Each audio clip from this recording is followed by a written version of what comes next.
Vamos então passar agora ao nosso estudo e saudações àqueles que nos acompanham. Nós temos vindo a estudar a primeira epístola a Timóteo.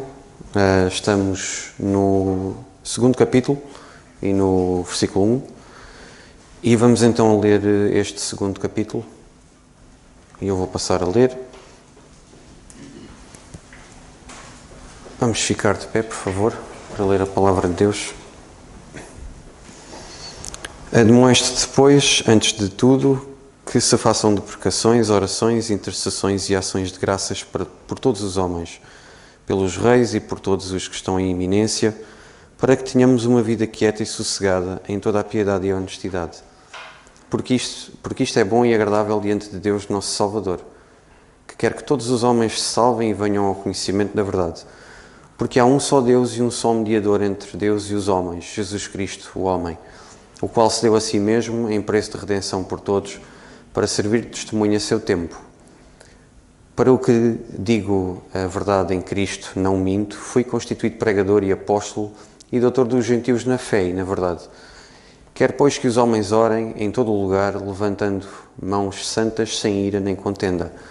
Que do mesmo modo as mulheres se ataviem em traje honesto, com pudor e modéstia, não com tranças ou com ouro ou pérolas ou vestidos preciosos, mas como convém a mulheres que fazem profissão de servir a Deus com boas obras.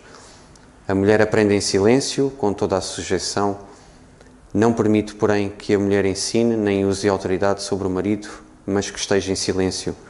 Porque primeiro foi formado Adão e depois Eva.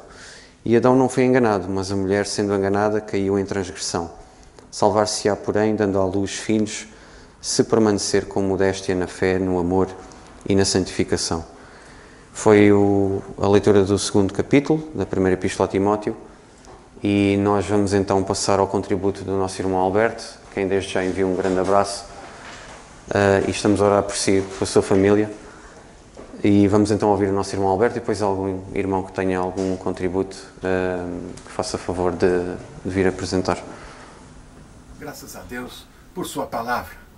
Louvo ao Senhor por esse momento tão importante de oração, intercessão, comunhão e estudo das Escrituras. Primeira epístola de Paulo a Timóteo, capítulo 2, verso 1. Admoesto-te, pois, antes de tudo, que se façam súplicas, orações, intercessões, ações de graças por todos os homens. Este versículo já deu margem à entrada de muitos para considerar a sua ação na vida política. Deve o cristão entrar na política?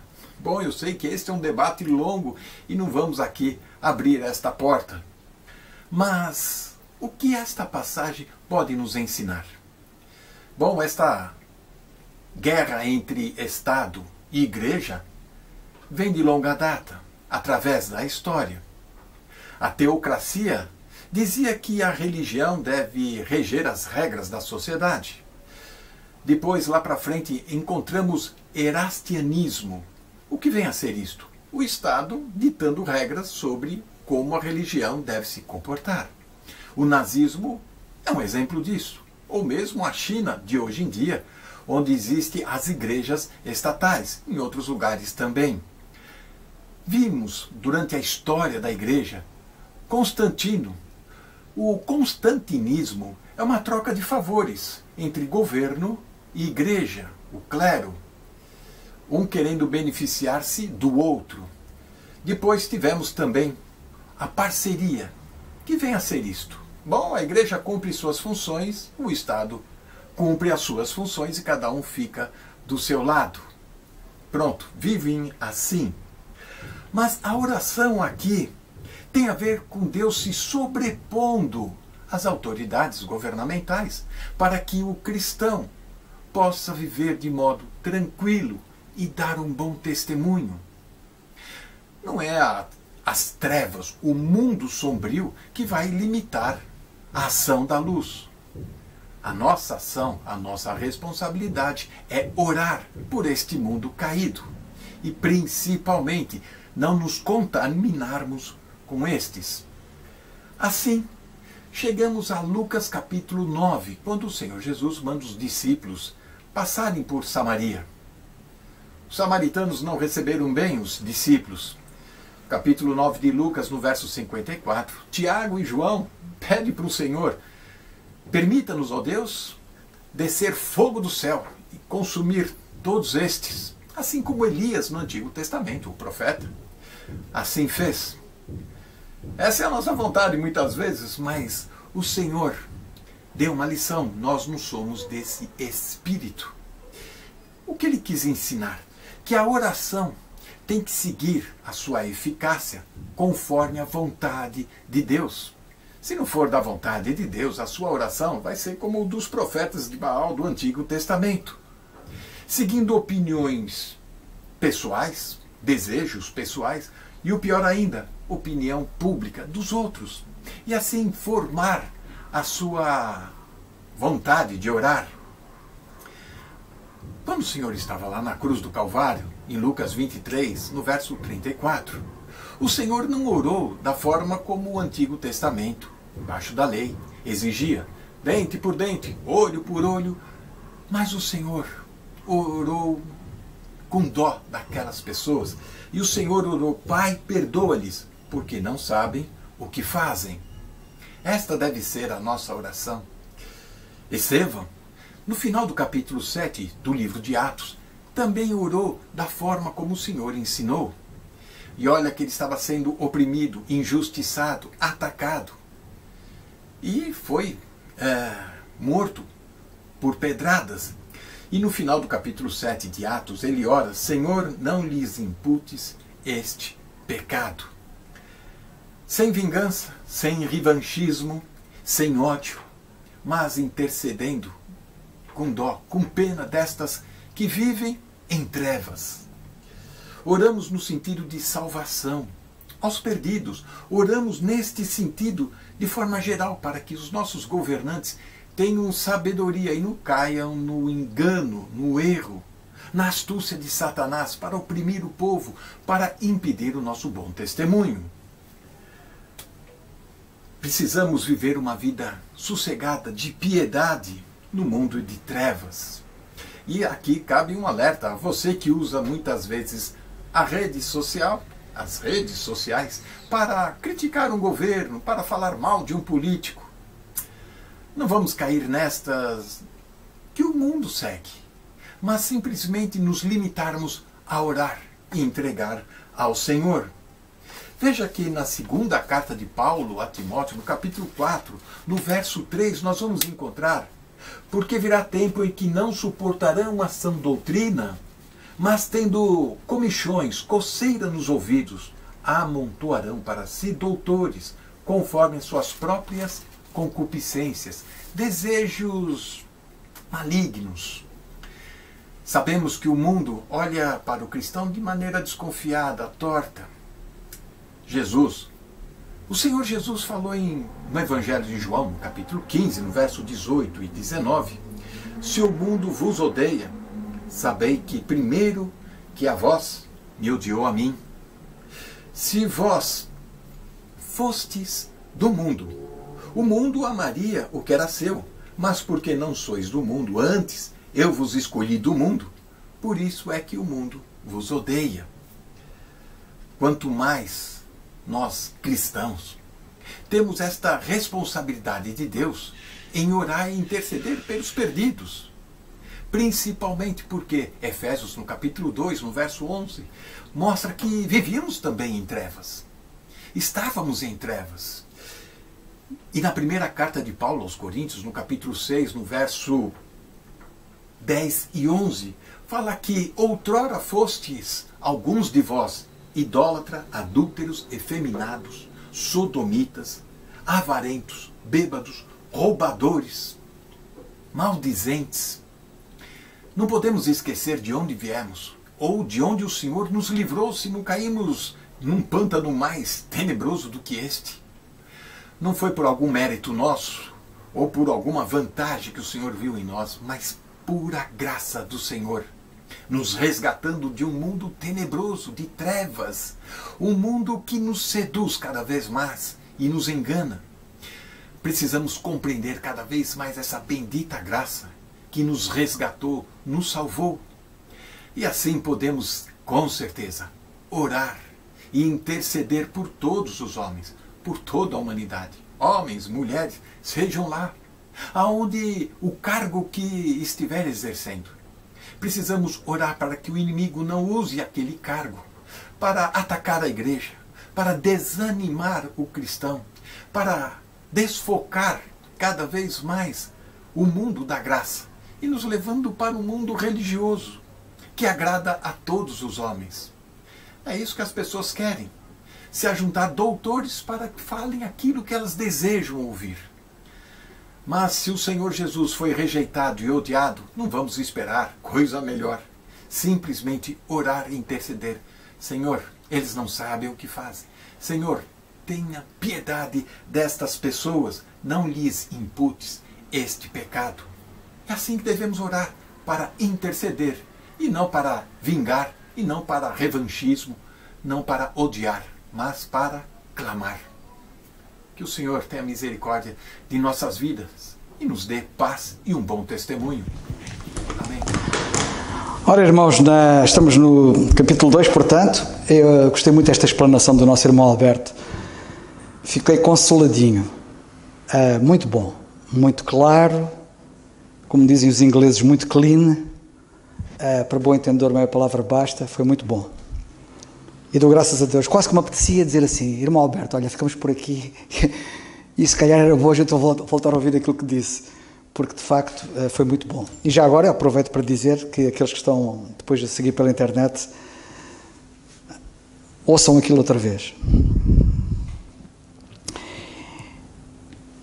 Eu gostava de dar basicamente dois pensamentos. Admoeste depois, antes de tudo, que se façam de precações, orações, intercessões e ações de graças por todos os homens. E, portanto, eu gostava de, no fundo, em resumo, ou posso estar a dizer para orar, em resumo, depois temos aqui detalhes, não é? Nas deprecações, orações, intercessões e ações de graças. Mas, no fundo, é orar. E ele diz, por todos os homens. E eu gostava de me deter um pouco sobre isto, orar por todos os homens.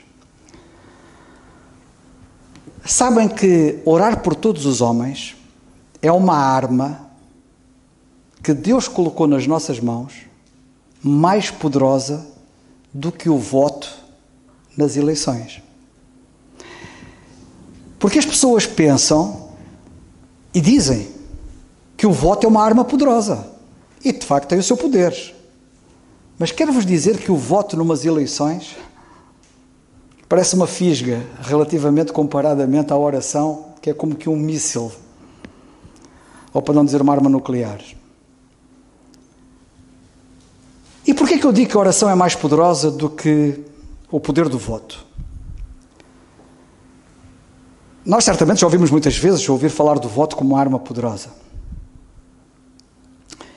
Mas o poder da oração é de facto muito mais poderoso. Sabem que o poder do voto, em primeiro lugar, é esporádico. Vocês não votam todos os dias. Pela lei atual aqui no nosso país, em Portugal, as pessoas votam de 4 em 4 anos, quando se fala de um determinado tipo de eleições, ou de 5 em 5, consoante seja para a Assembleia da República ou para a Presidência, ou para as eleições autárquicas. Mas o poder da oração é instante, é em todo o tempo. Não é só de vez em quando. É uma arma que está nas minhas mãos para eu dispará-la agora, a seguir, depois, segundo a segundo e instante a instante. Todo o tempo, sem interrupções. Orai sem cessar. Às vezes impressionam-me aquelas armas poderosas, e nós já, infelizmente, temos assistido a algumas ações de guerra que até são mostradas na internet, e vemos armas com uma capacidade de fogo impressionante. Disparam munição após munição com uma rapidez, algumas disparam não sei quantos tiros por minuto. A oração é mais poderosa do que isso.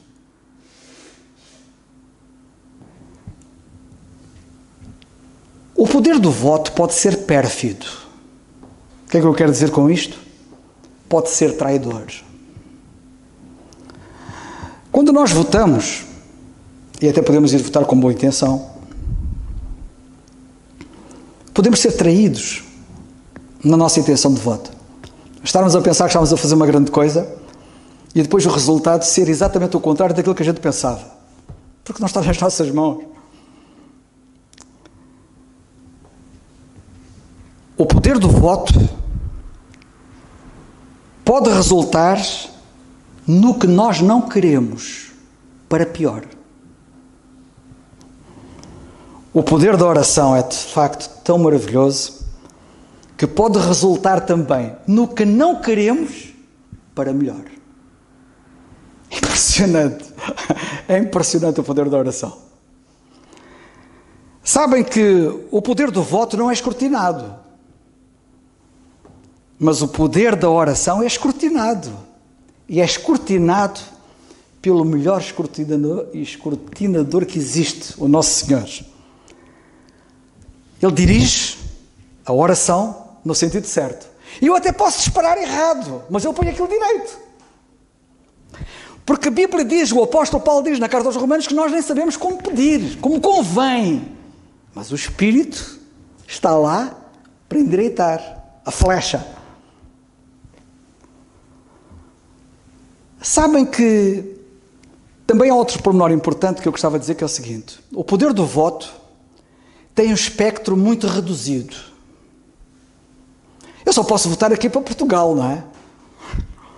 Não posso votar na América, nem posso votar na China ou outro país qualquer. Portanto, o alcance é muito limitado.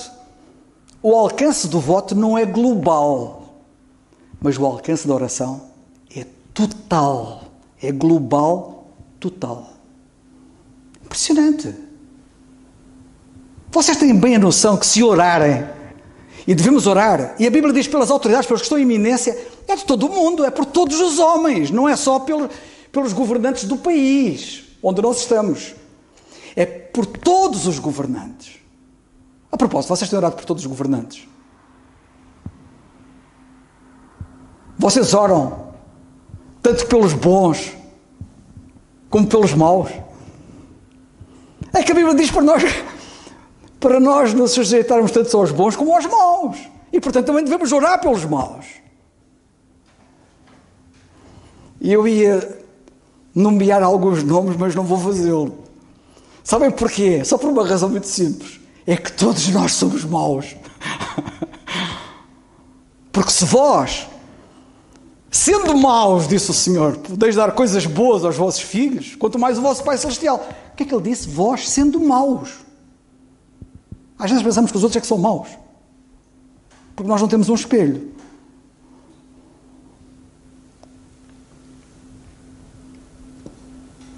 Irmãos, o direito do voto, alguém um dia disse que o direito do voto é como um músculo, que se não for exercitado enfraquece. Mas eu quero vos dizer que isto é muito mais verdade com o direito que nós temos a orar. E se nós não exercitarmos, vai enfraquecer este músculo da oração. É por isso que nós devemos orar. E que Deus nos ajude nisso. Oremos, oremos, oremos. Oremos sempre. Nunca desfaleçamos. É isto que está na Bíblia.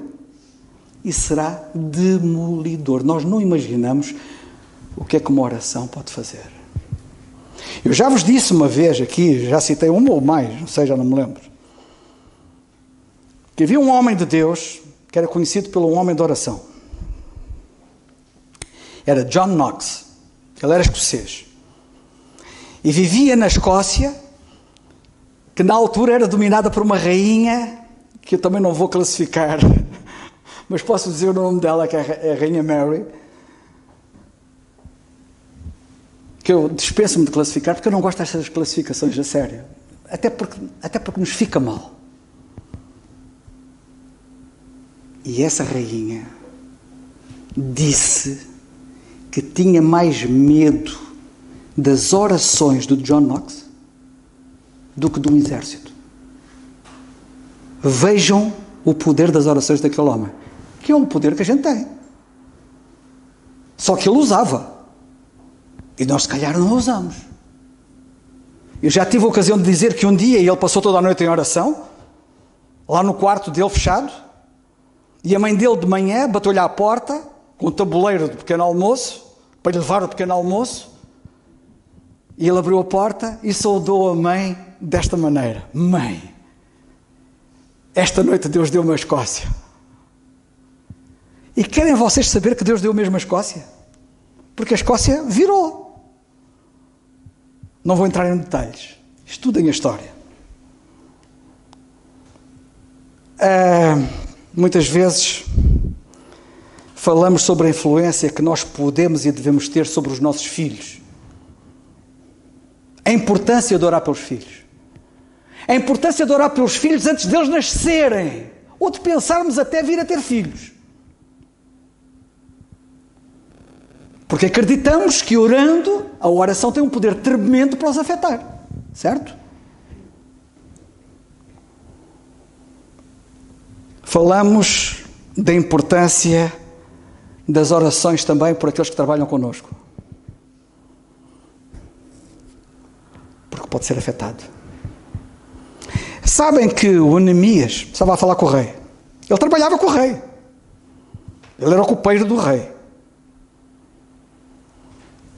E se vocês lerem com atenção no capítulo 1 de Neemias, acho que é no 1 ou no 2, no 1, vocês vão ver que ele estava a falar com o rei, e em conversa com o rei, ele ora pelo rei. Ele estava a falar e a orar. A oração é mesmo para ser sem cessar. A capacidade da oração, este poder tremendo, é um poder tão grande que nós podemos estar a conversar com uma pessoa e simultaneamente estamos a orar a Deus. E vocês reparem como é que a oração dele pelo rei mudou a história de Israel.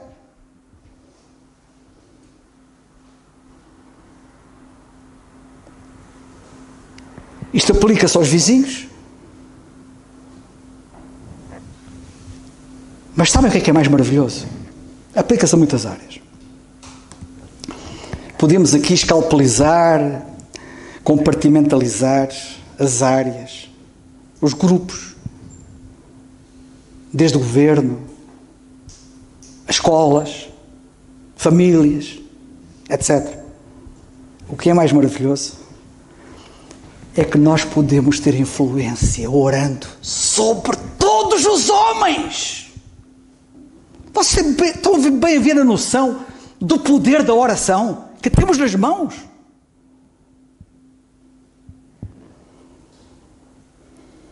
Bem, diz Tiago que a oração feita por um justo pode realmente, digo agora eu, muito em seus efeitos. Tiago 5,16. Segundo pensamento. Orar por todos os homens. Orar por todos os homens, entenda-se, e isto é muito importante, por todos os homens vivos. Não estamos autorizados a orar pelos mortos. E há grupos religiosos, como vocês sabem, que oram pelos mortos. Quando a Bíblia diz para nós orarmos por todos os homens, exclui-se os mortos. Porque uma vez uma pessoa morta, já nada nem ninguém pode fazer nada por ela. Aos homens está ordenado morrer uma vez. E depois disso, vem o juízo.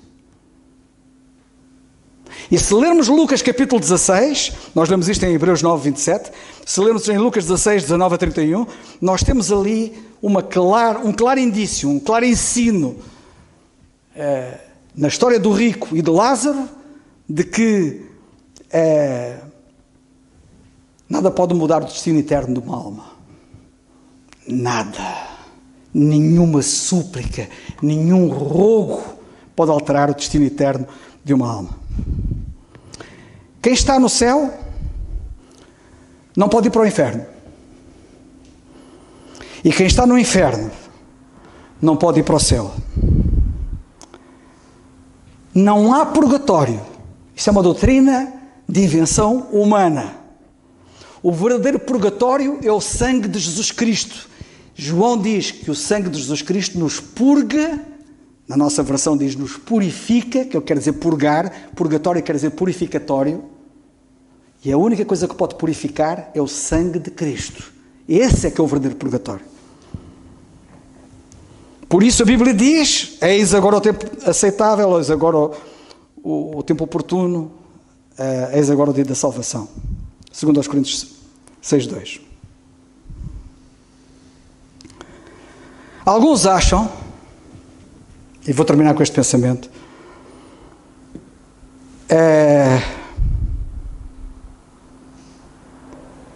alguns acham que os mortos podem beneficiar das ações dos vivos. Isto para além das orações dos vivos. Eu há bocado falei das orações. Não podemos orar pelos mortos. Isso é antibíblico. Mas alguns acham, para além das orações pelos mortos, que podem fazer ações a favor dos mortos. E uma das ações que alguns pensam fazer pelos mortos, a favor dos mortos, é o batismo. Porque existe uma coisa que a Bíblia chama batismo pelos mortos. E, por exemplo, e aqui tenho que dizer, os mormons têm esta prática do batismo pelos mortos. E esta é a razão porque eles se dedicam muito, como ninguém, à genealogia das pessoas. Se vocês quiserem saber a genealogia mais completa da vossa família, falem com os mormons. Quer dizer, não recomendo. Também não interessa. Porque eu já agora posso vos facilitar a vida. Queres saber quem é o teu avô mais antigo? Chama-se Adão. Ok? Está resolvido, certo? Mas eles acham que é importante as pessoas que lá andam com eles conheçam a genealogia, quem foi o pai, a mãe, o avô, o bisavô, o trisavô, o tetravô, o pentavô, o hexavô, etc. Porque se batizarem pelos mortos, aquilo tem um efeito salvífico para aqueles que já morreram e que eventualmente partiram perdidos. Isso é absurdo. Vamos ler rapidamente 1 Coríntios 15:29, só para terminar com isto. 1 Coríntios capítulo 15, versículo 29. Lemos assim.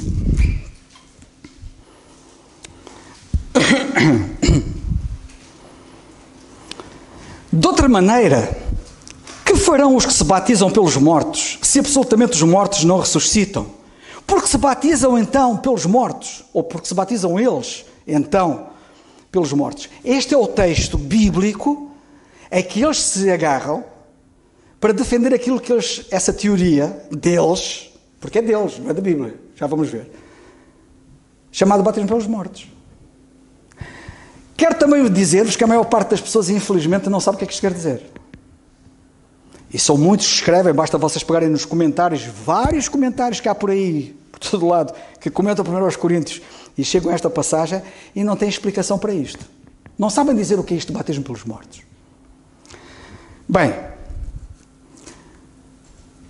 eu quero vos dizer que eu, em rigor, também não sei o que é exatamente o batismo pelos mortos, aqui referido. Mas, em rigor também, eu sei que não é aquilo que os outros andam a dizer. E sei porque é que digo o que digo, com base no que está escrito. Vamos ver. O batismo, para vocês poderem perceber, 1 Coríntios capítulo 15 é o capítulo da ressurreição. O apóstolo Paulo, no capítulo 15 da carta aos Coríntios, está a demonstrar que há ressurreição. Porque haviam alguns que não acreditavam na ressurreição, estavam a pôr em dúvida a ressurreição. E então ele pega no capítulo 15 da carta aos Coríntios e começa a mostrar como é que a ressurreição de facto existe. E apresenta ponto por ponto, argumento por argumento, e vai somando argumento a argumento, desde o início do capítulo, e vai para ali fora. E chega aqui a este ponto, e diz assim: de outra maneira, ele agora vai apresentar mais um argumento. Isto é um argumento a favor da ressurreição dos mortos. Ele diz assim: de outra maneira, ele agora diz assim, agora vou por outra via, para vocês verem como é que vocês são tolos se acham que não é ressurreição de mortos. De outra maneira, que farão os que se batizam pelos mortos. E agora tomem atenção a esta pequena palavra, os. Quando ele diz os que se batizam pelos mortos, entenda-se descrentes. Por isso é que eu digo que, em rigor, não sei exatamente o que era. Mas há uma coisa que eu sei o que é que isto quer dizer. O batismo pelos mortos era uma prática de pagãos. Era uma prática de descrentes. Em rigor, como eu disse, eu não sei qual era o objetivo, qual era não sei o quê. Sei que existia. E Paulo também não entra em detalhes. Ele só diz assim, olha, vocês não acreditam na ressurreição dos mortos? Então expliquem-me lá porque é que os descrentes... Eu quero vos envergonhar, a vocês que são crentes. Até os descrentes pagãos acreditam na ressurreição de mortos. Porque se eles não acreditassem na ressurreição de mortos, não faziam uma coisa chamada batismo pelos mortos. Era uma coisa que eles faziam. Porque ele diz aqui no versículo 29, de outra maneira que farão os que se batizam. Não é nós. Nós não fazemos isso. É os. Sabem que na Bíblia é muito importante nós vermos os pronomes e a que é que eles se referem. Os que se batizam são os descrentes. Se absolutamente os mortos não ressuscitam, porque é que eles o fazem? Porque se batizam eles. Tomem bem atenção. Eles. Não nós. Eles. Então pelos mortos. Versículo 30, atenção agora. Porque estamos nós. Já viram o contraste entre eles e nós? Porque estamos nós. Agora somos os crentes. Agora são nós os crentes. Porque estamos nós também a toda a hora em perigo. Vocês acham, por outras palavras, que se não houvesse ressurreição de mortos, eu ia correr o risco de morrer? Eu ia correr o risco de estar em perigo de morte? Acham? Portanto, até os descrentes acreditam na ressurreição dos mortos, porque eles têm aquela prática que indicia que eles acreditam na ressurreição de mortos. E nós próprios, acham que eu ia correr o risco de morrer se não houvesse ressurreição de mortos? E acho que expliquei. Por todos os homens, oremos, mas não pelos mortos. Que Deus nos ajude.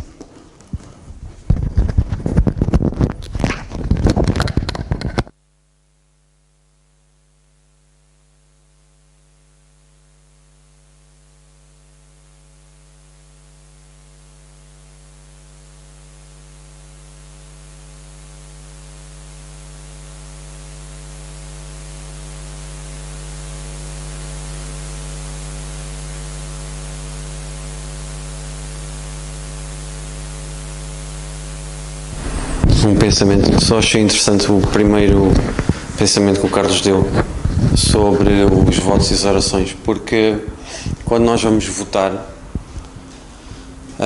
nós temos, cada partido tem aquele que é um programa do partido, não é? Que nós podemos consultar nos sites ou nas instalações que eles têm. E esse programa depois, quando o partido é eleito, isso depois acaba por ser o programa do governo. Só que esse programa do governo, com as assembleias que vão sendo feitas ao longo do ano, esse programa vai alterando. Há leis que vão sendo modificadas ao longo do tempo. Então, aquilo em que nós votamos pode não ser exatamente aquilo que acontece com aquele governo. Então, os nossos votos são coisas que podem vir a ser falíveis, são coisas que podem não ajudar em nada. Pode ser, como o Carlos referiu, completamente o contrário. Mas sabem que há um programa que não muda, que é o programa do Governo de Deus. Então as nossas orações não são falíveis, são infalíveis. Como o Carlos referiu, as nossas orações são dirigidas pelo Espírito, portanto nunca falham. E achei bastante interessante essa perspectiva. Mas pronto, se mais nenhum irmão tem nenhum pensamento, então se calhar pedia por favor ao Dário para nos terminar com oração.